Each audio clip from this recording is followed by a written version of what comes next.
Des déserts d'une beauté à couper le souffle. Une cité antique fascinante taillée à même la roche. Une mer si salée que la vie est presque impossible. Entre autres trésors, ce royaume a su préserver sa culture bédouine. Ancré dans la modernité, le pays reste aussi attaché au culte de son roi. Dans cet îlot de stabilité politique au sein du Moyen-Orient, chrétiens et musulmans cohabitent en bonne entente. Bienvenue en Jordanie, l'un des berceaux de la civilisation.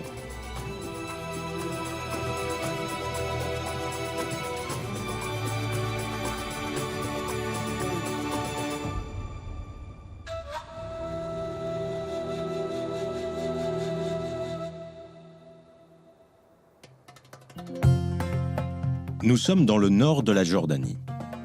Le paysage de type méditerranéen est tout en collines escarpées, entrecoupées de vallées et ponctué de vestiges d'époques lointaines. Et au milieu, il y a Amman. La ville s'étend aujourd'hui sur 19 collines. Il est peu d'endroits au monde où l'ancien et le moderne se côtoient aussi étroitement. Plus de 2 millions de personnes y vivent. Et les écuries du Haras royal abritent des chevaux d'exception.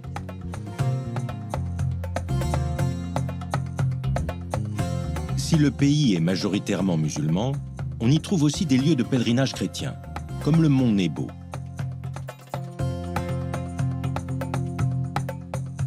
Et l'une des mers les plus salées du monde, la mer Morte.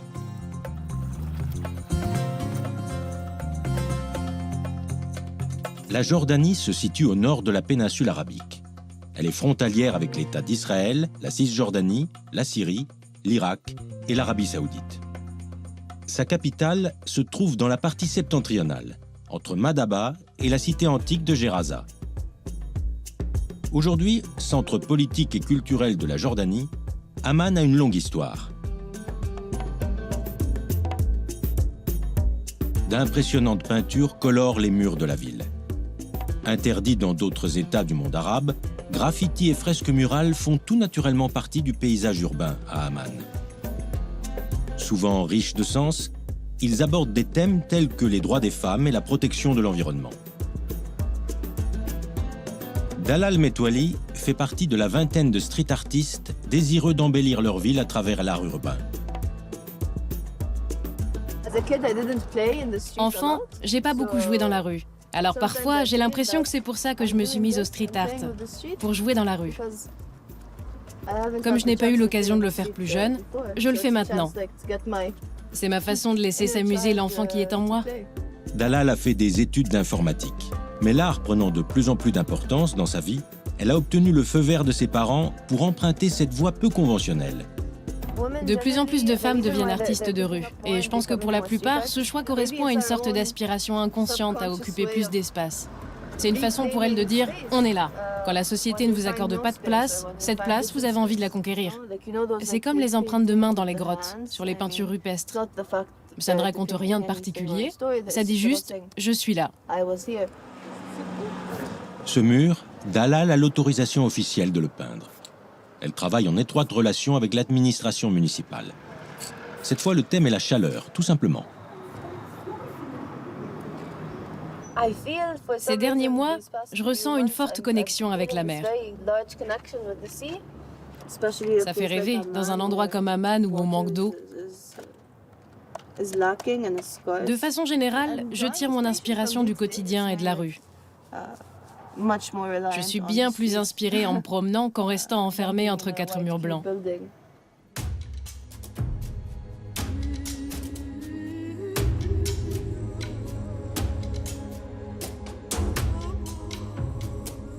Amman n'est la capitale de la Jordanie que depuis 1921.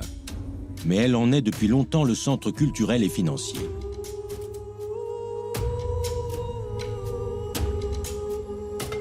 Au cœur de la vieille ville trône le théâtre romain. Très bien conservé, c'est le plus monumental des vestiges de Philadelphia, l'antique cité romaine. En raison de son excellente acoustique, il accueille aujourd'hui encore de nombreux événements, concerts et spectacles.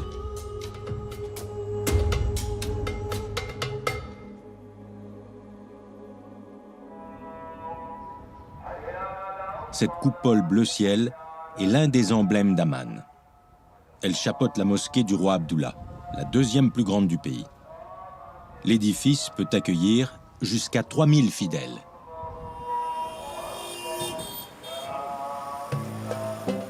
Dans la vieille ville d'Amman, avec ses bâtiments anciens et ses ruelles étroites et tortueuses, la culture arabe est omniprésente. On y trouve, parmi les nombreux marchés traditionnels qui parsèment la capitale, un petit souk particulièrement authentique. Le ramadan s'achève. Il y a du monde dans les rues. Bientôt, le soleil va se coucher et pour les musulmans du pays, c'est-à-dire l'essentiel de la population, ce sera bientôt la fin d'un long mois de jeûne.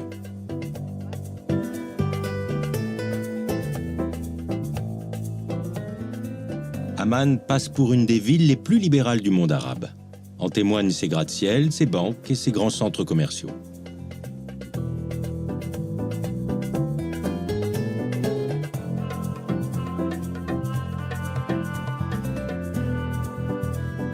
Yasmine Baniani a fait des achats de dernière minute pour l'Aïd el-Fitr, littéralement la fête de la rupture.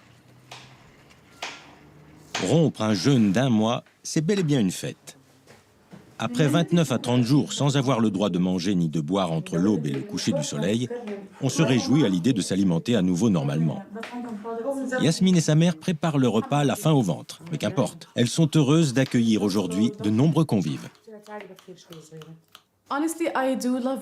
Honnêtement, j'adore le ramadan. C'est l'un de mes mois préférés. En tant que femme active, je travaille beaucoup à l'extérieur et comme je fais parfois des heures supplémentaires, je n'ai pas toujours la possibilité de passer du temps avec mes proches ou de manger en famille. Mais pendant le ramadan, je suis sûre de rompre le jeûne, de faire mon premier repas de la journée avec ma famille. Yasmine est directrice de projet dans un laboratoire d'idées à Amman. Par ailleurs, elle tient un blog culinaire.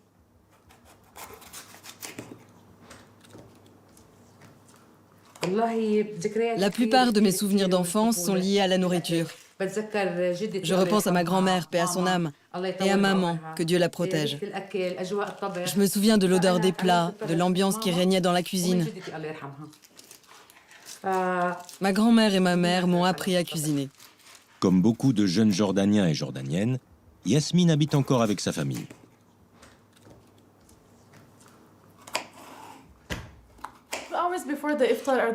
Les 2 dernières heures avant l'iftar sont les plus stressantes, parce qu'il faut préparer la soupe, la salade, etc.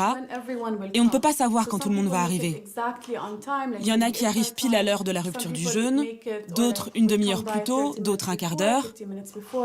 Il faut toujours être prêt environ 1 heure avant l'iftar, je dirais.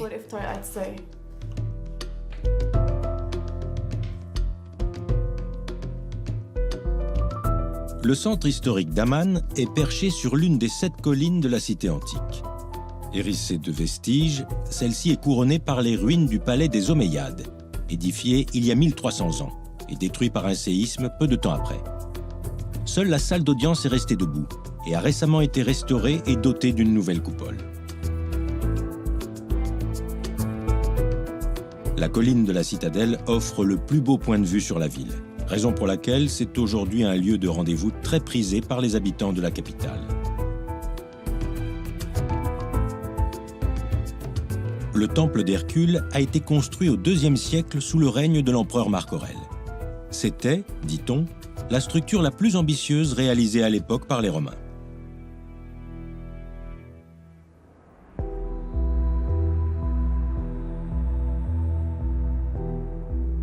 Nous parcourons une centaine de kilomètres en direction du sud pour rejoindre la mer Morte. Située à environ 400 mètres au-dessous du niveau moyen des océans, c'est le point le plus bas du globe. Avec une salinité avoisinant les 30%, elle n'abrite que de rares micro-organismes et quelques algues. Il est impossible de couler dans une mer aussi salée. Le sel modifie la densité de l'eau. Plus l'eau est salée, plus sa masse volumique est grande. Autrement dit, plus elle pèse lourd. Tout ce qui nage dans l'eau s'en trouve donc relativement plus léger et reste en surface.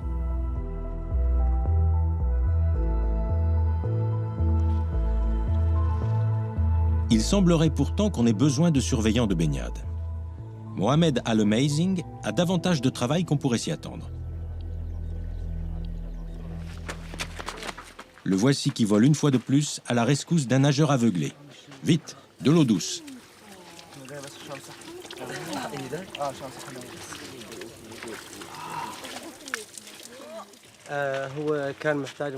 Il fallait que j'intervienne. La mer morte est très salée. Je l'ai aidé à rincer ses yeux à l'eau douce, car ils étaient irrités à cause du sel.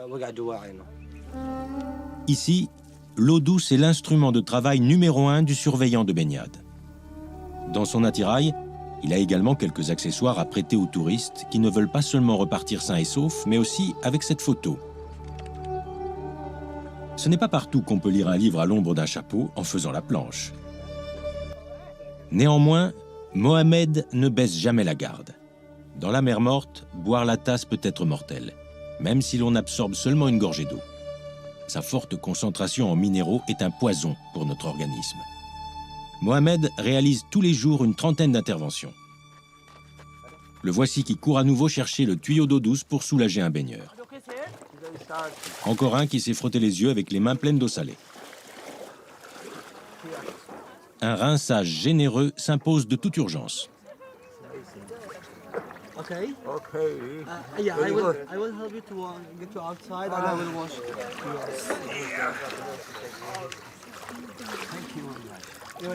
Une fois que le touriste y voit plus clair, Mohamed l'aide à regagner la plage.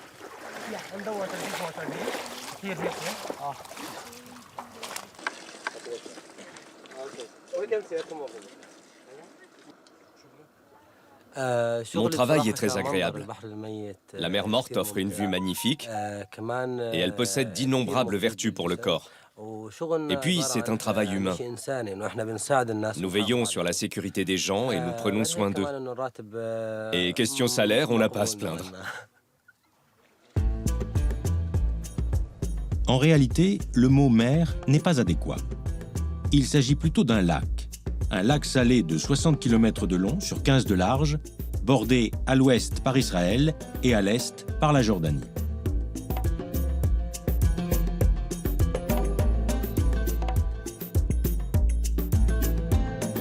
Retour à Amman, siège de la royauté. La Jordanie est une monarchie constitutionnelle, où le droit de régner sur le pays s'acquiert par héritage. Voilà 5 heures que Dalal travaille à sa peinture murale. Elle a déjà une petite réputation en tant que street artiste. Mais jusqu'où peut-elle pousser son art, par essence rebelle, dans ce pays conservateur ? Je n'ai pas d'intention politique quand je me lance dans une peinture. C'est dans l'œil du public que l'œuvre devient politique. Et ça ne plaît jamais à tout le monde.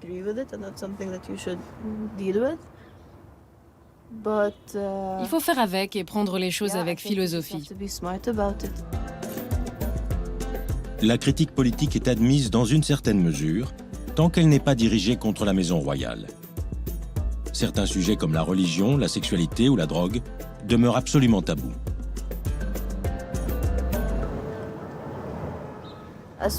Dès que j'ai mis le dernier coup de pinceau, ça cesse d'être mon œuvre. Elle acquiert une vie propre. Ce que je trouve intéressant et formidable dans mon travail, c'est qu'il offre un petit plus à la ville. Il y injecte de la vie. Il fait vivre aux gens de nouvelles expériences. Dalal espère que ces peintures murales évoquent chez eux des souvenirs positifs.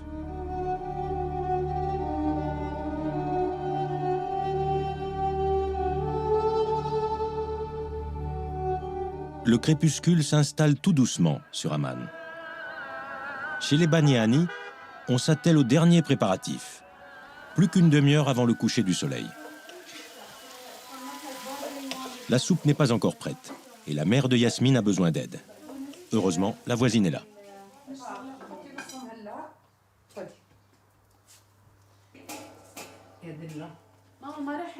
Maman, on est très en retard. En arabe, on dit Ramadan Karim, ce qui veut dire généreux Ramadan. Quand on cuisine, ce n'est pas seulement pour les membres de notre famille proche, c'est aussi pour les voisins et pour la famille élargie, sans oublier les gens dans le besoin. Tu as besoin d'aide ? Oui, pour retourner le pot. Mais pourquoi vous le retournez maintenant? Ce n'est pas chaud. Je sais, mais c'est lourd.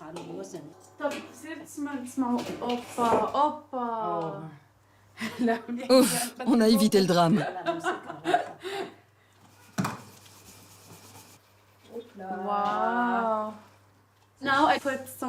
J'ajoute quelques pignons pour décorer le maklouba. Maklouba, ça veut dire sans dessus dessous. On l'appelle comme ça parce qu'au moment de servir, on retourne le pot sur le plat. Et voilà, c'est prêt. Tu peux l'emmener sur la table, Yasmine? La table est prête. Il ne manque plus que les convives. Au coucher du soleil, tout le monde sera là et on pourra se mettre à table.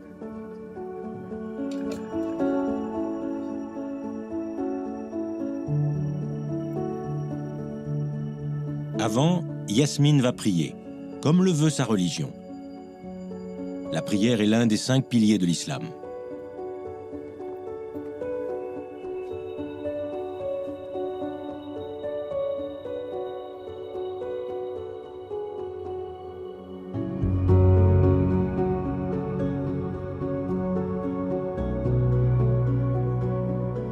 Yasmine fait donc ses 5 prières par jour, aux heures voulues, toujours en direction de la Mecque et couverte de la tête aux pieds.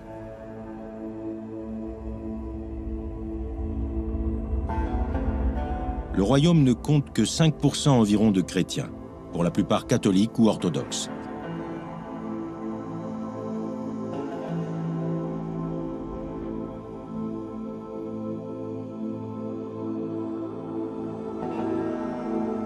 Le mont Nebo, non loin de la mer Morte, est l'un des hauts lieux de pèlerinage chrétien.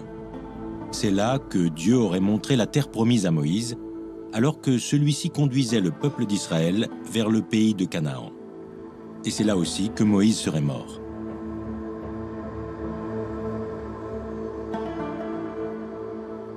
Madaba est l'un des principaux sites bibliques de la Jordanie et abrite l'une des plus grandes communautés chrétiennes du pays.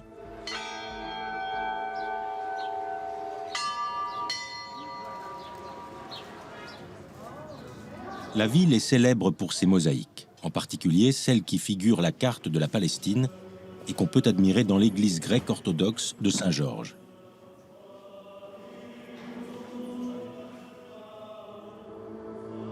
Elle représente la Terre Sainte, avec Jérusalem au centre et bien sûr Bethléem, Jéricho et le Jourdain, qui va se jeter dans la mer Morte.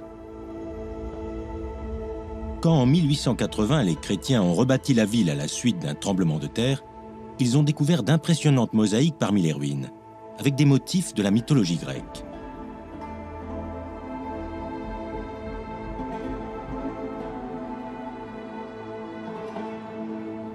Nour Mahaya est restauratrice de mosaïques. Actuellement, elle travaille dans les ruines de l'église antique au sein du parc archéologique de Madaba.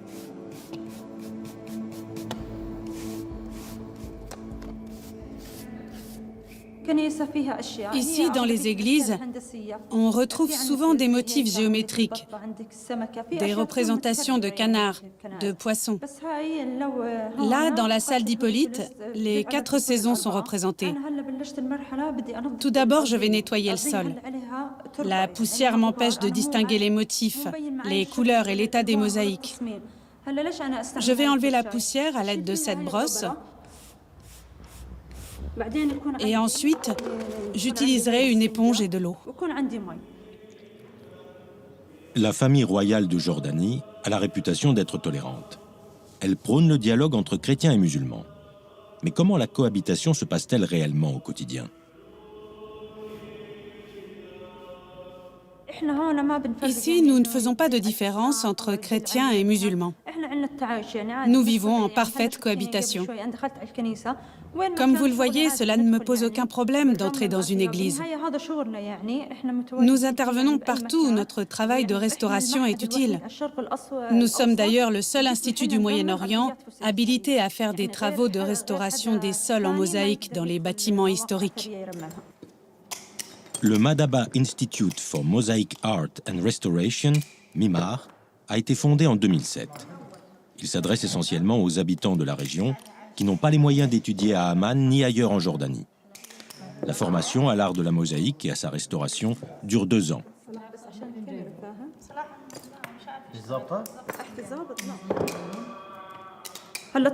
C'est nous qui choisissons le design.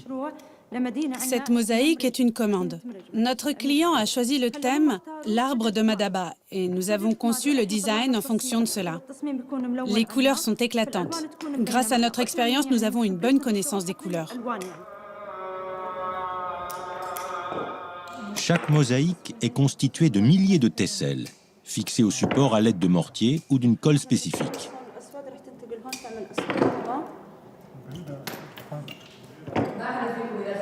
Les femmes sont-elles plus douées que les hommes pour la mosaïque ou serait-ce l'inverse?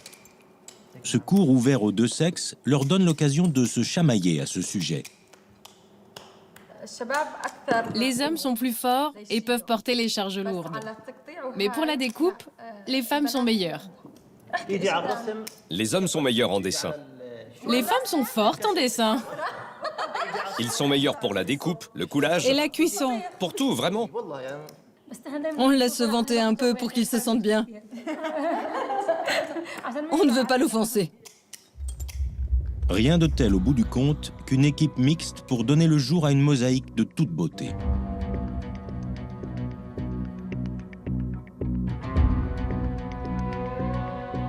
Nous retournons à la mer Morte, qui n'est pas très éloignée de Madaba. Chaque année, son niveau baisse d'environ 1 mètre. Il y a plusieurs raisons à cela. La première est que son unique source d'eau, le Jourdain, est largement détournée pour les besoins de l'agriculture et de l'industrie.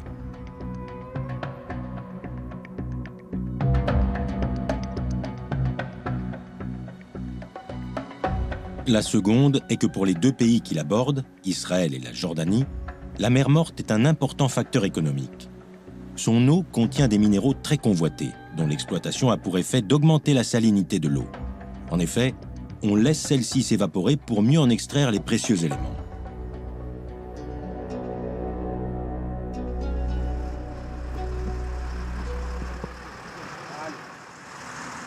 Nawef Wemel travaille pour l'entreprise jordanienne Noumeira. Ce bateau est l'un des rares qui soit autorisé à naviguer sur la mer Morte pour extraire du sel, de la vase et des minéraux.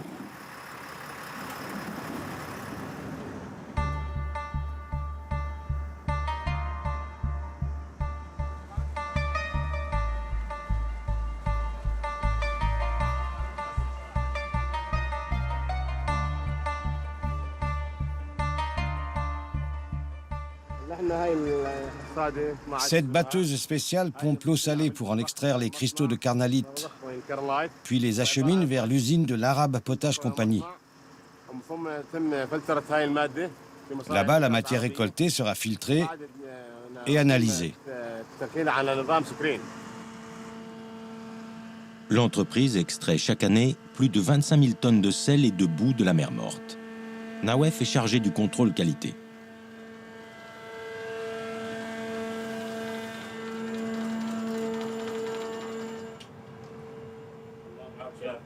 Bonjour, comment ça va? Très bien, La machine fonctionne bien? absolument. On peut voir clairement à l'écran à quelle profondeur se situe chaque partie de la machine. La mer Morte est l'étendue d'eau la plus riche en minéraux de la planète et se prête bien à l'exploitation industrielle.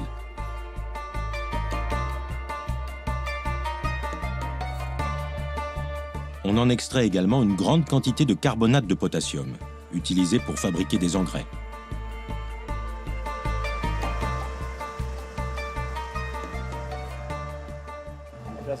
Je dois contrôler minutieusement la qualité de la matière que nous allons envoyer à l'usine. Je fais également très attention à la propreté de l'eau, qui doit être exempte de boue et d'impuretés. Une large part de ce qui est extrait atterrit dans les engrais destinés aux plantes fourragères. Seule une petite partie des sels et de la boue sert à fabriquer des cosmétiques. Une fois filtrée, la saumure est acheminée sur la terre ferme via des canalisations par un système de pompe.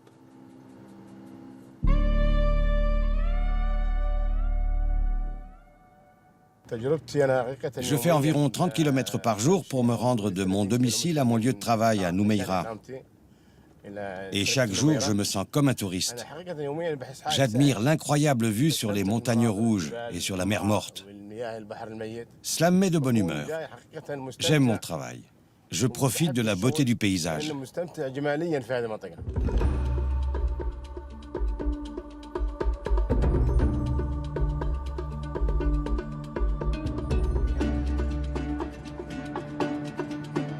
Nawef emprunte tous les jours l'une des plus belles routes de Jordanie pour se rendre sur le site de production de Noumeira, une entreprise de cosmétiques de luxe à base de sel et de boue.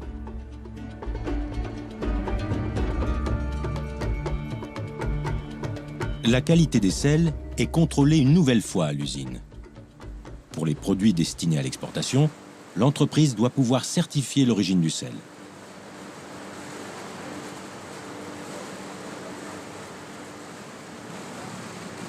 On prête au bain de sel de mer des vertus bienfaisantes. Il stimulerait le métabolisme, aiderait à soigner les troubles des voies respiratoires et atténuerait les allergies et les maladies de la peau. Le sel de la mer morte est un remède naturel très efficace contre les problèmes de peau. Je l'utilise régulièrement. Il est fin au toucher et se dissout rapidement dans l'eau chaude, à une température de 40-45 degrés. Il est également excellent pour les bains de pieds et pour le bain en général. On raconte que Cléopâtre elle-même aurait eu recours à cet or blanc et à la boue de la mer morte pour entretenir son exceptionnelle beauté.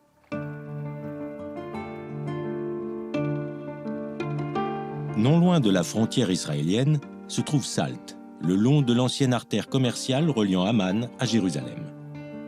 Salt a failli devenir la capitale de la Jordanie en 1921.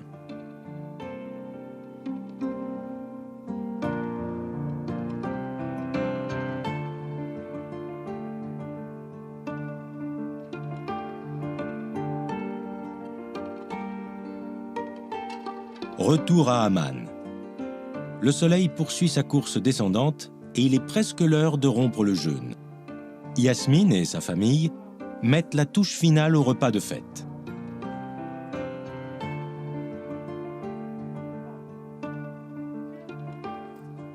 Tous ces plats fraîchement cuisinés sentent divinement bon. Surtout quand on a le ventre vide. On a tellement faim que tout sent incroyablement bon. La soupe est prête et les premiers convives arrivent. La grand-mère, l'oncle et une cousine.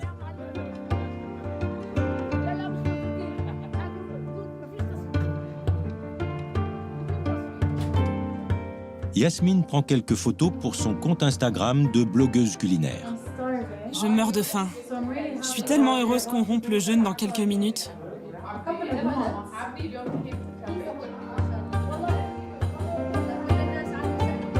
C'est à la grand-mère de Yasmine que revient l'honneur de s'asseoir la première à la table de l'iftar. Selon la tradition du prophète Mahomet, on commence par des dattes et de l'eau. Ensuite, viennent la soupe et les plats de consistance.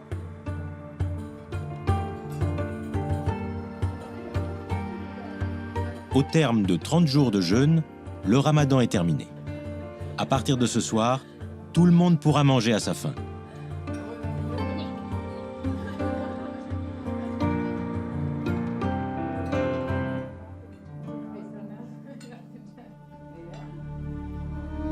À une cinquantaine de kilomètres au nord d'Amman, se trouvent les ruines de Gerasa, l'une des cités antiques les mieux conservées de l'époque romaine.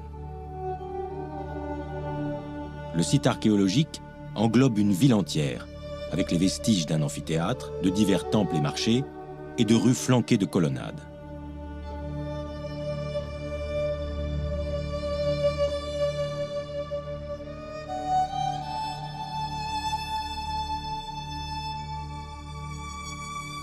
Juste derrière la porte d'Adrien, qui marque l'entrée de la cité, se trouve l'hippodrome antique. On y donne aujourd'hui encore des spectacles de joutes équestres.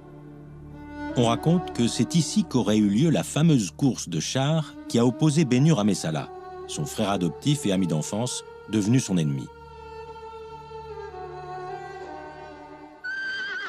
Selon la tradition coranique, Dieu créa le cheval avec une poignée de vent du midi. Et ainsi serait née l'arabe, une race que le monde entier s'accorde à trouver unique. Elle a son origine sur la péninsule arabique, où elle aurait été élevée depuis le 7e siècle.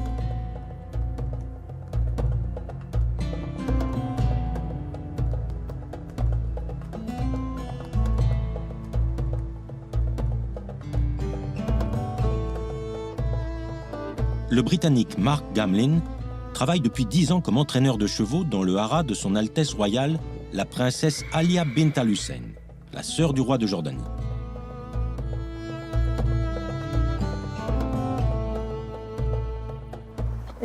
Cette jument a l'une des plus jolies têtes qui soit. Son museau est très fin, comme il se doit chez les chevaux arabes.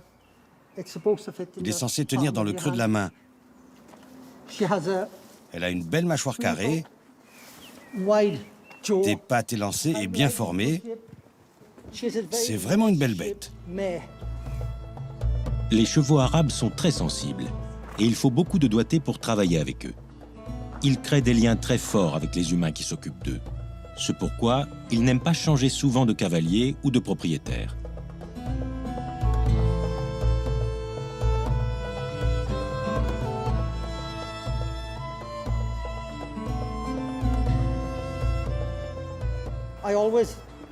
Je récompense toujours les chevaux lorsqu'ils font ce que je leur demande.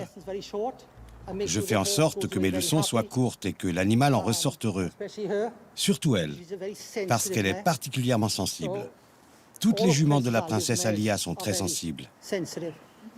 La fondation de la princesse Alia réunit des spécialistes du monde entier pour assurer la conservation de l'espèce.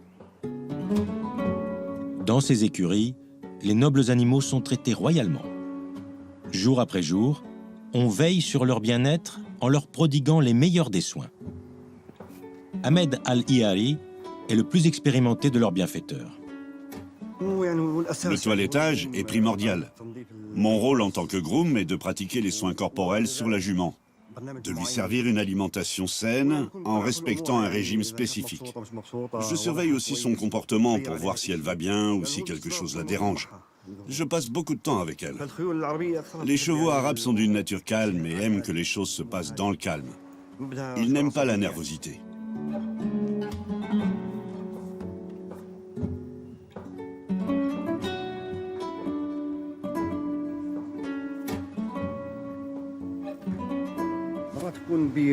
Les chevaux sont sujets aux problèmes de circulation sanguine. Il arrive que leurs artères se bouchent. L'acupuncture aide à stimuler la circulation. Ils se sentent alors à nouveau bien. Dans quelques jours a lieu un concours de beauté où seront présentés certains des spécimens de son Altesse royale.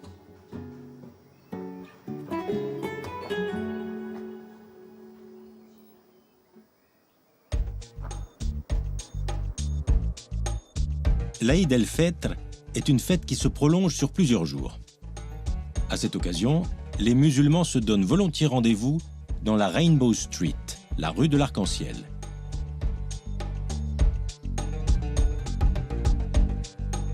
Pendant ces jours de fête, on y assiste à un véritable défilé de mode et les restaurants très prisés du quartier sont pleins à craquer. Enfin, on a à nouveau le droit de sortir s'amuser entre amis. Et on en profite.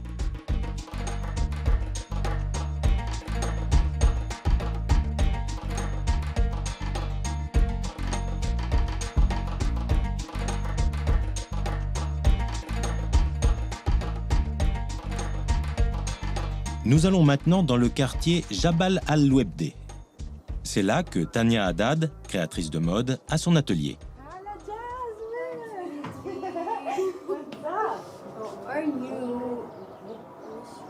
Ces collections sont ouvertes à une clientèle très hétéroclite. Même les femmes qui s'habillent selon la tradition musulmane, c'est-à-dire couvertes, peuvent y trouver leur bonheur.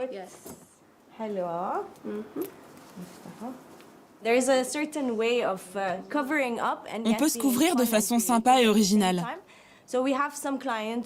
Nous avons des clientes voilées. La plupart vont s'orienter sur les blazers ou les chemises à manches longues. On est arabes, alors chrétiens ou musulmans, on est conservateurs. En définitive, ce n'est pas quelque chose qui va beaucoup affecter notre style vestimentaire. Avec une formation internationale, de solides connaissances en anglais et une expérience dans les milieux de la mode florentin et new-yorkais, Tania est rentrée en Jordanie il y a 8 ans pour fonder sa propre marque de prêt-à-porter dans la capitale.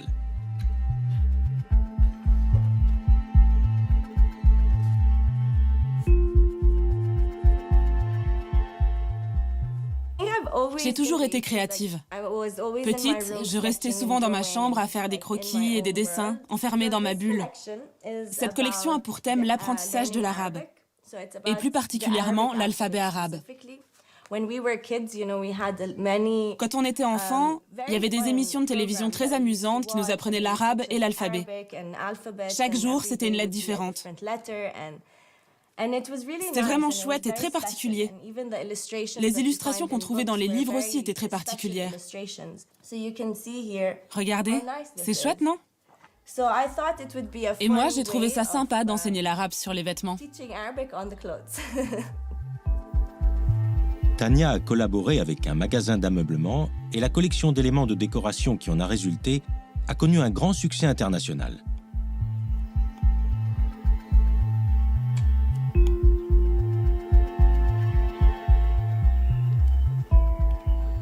Le thème principal, c'était la ville jordanienne vue du ciel. On voit de la verdure, des taxis, des réservoirs d'eau et les pigeons qu'on aperçoit parfois sur les toits. L'idée était de mettre en avant ces éléments typiquement jordaniens qu'on voit un peu partout.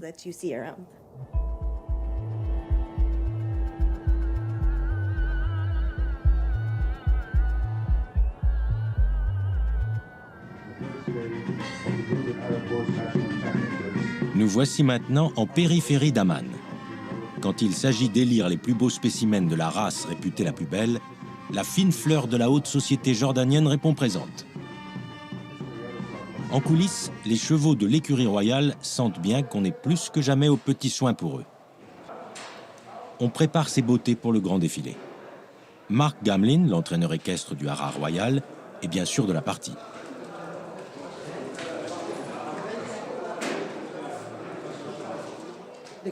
L'excitation est palpable.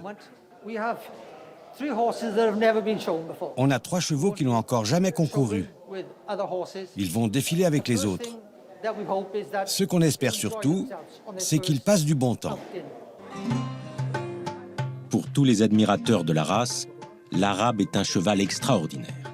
De fait, il possède une morphologie très particulière. Alors que la plupart des chevaux ont 18 vertèbres coccygiennes, l'arabe n'en a que 15, d'où son port de queue particulièrement haut, qui lui donne une attitude altière et fougueuse. La princesse Aliya bint al-Hussein est là, elle aussi. Plusieurs de ses chevaux sont en lice. Ces dernières années, Mark Gamlin a toujours réussi à faire monter les chevaux royaux sur le podium. Il aimerait bien sûr qu'il en aille de même aujourd'hui.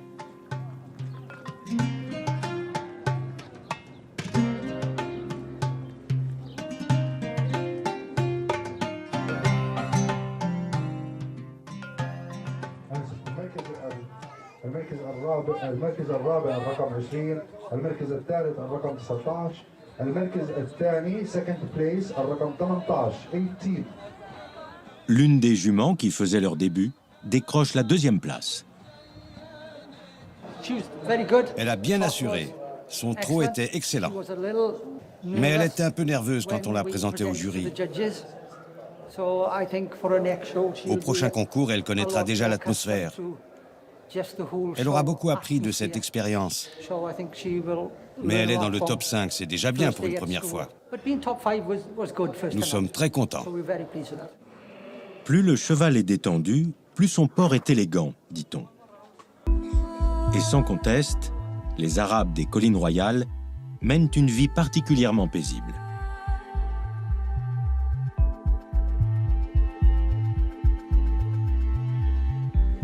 Tania Haddad fait fabriquer ses vêtements à Amman. Elle a 34 ans et travaille exclusivement avec des couturiers de la région, comme Abdel Razak Darwish.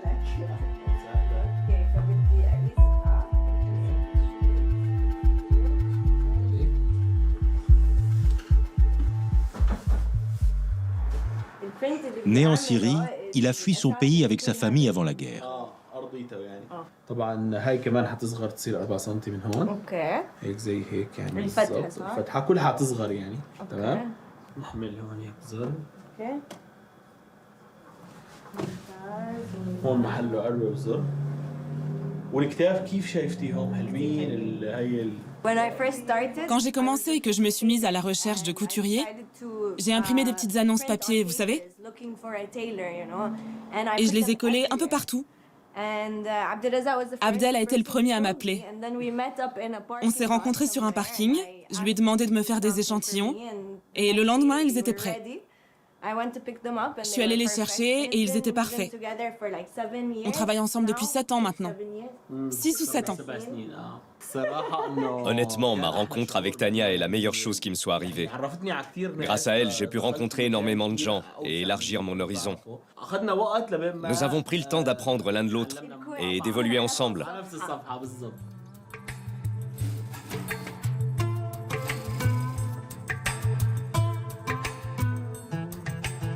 Dans le quartier Jabal al-Webdeh, Tania est dans son élément.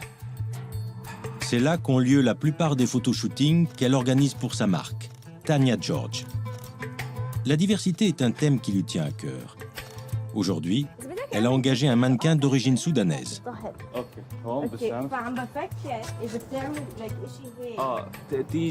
Le photographe est un ami d'enfance.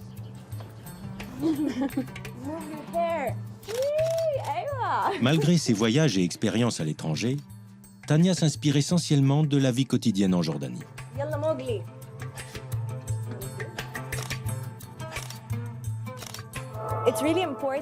C'est très important que ces clichés respirent l'authenticité, le naturel.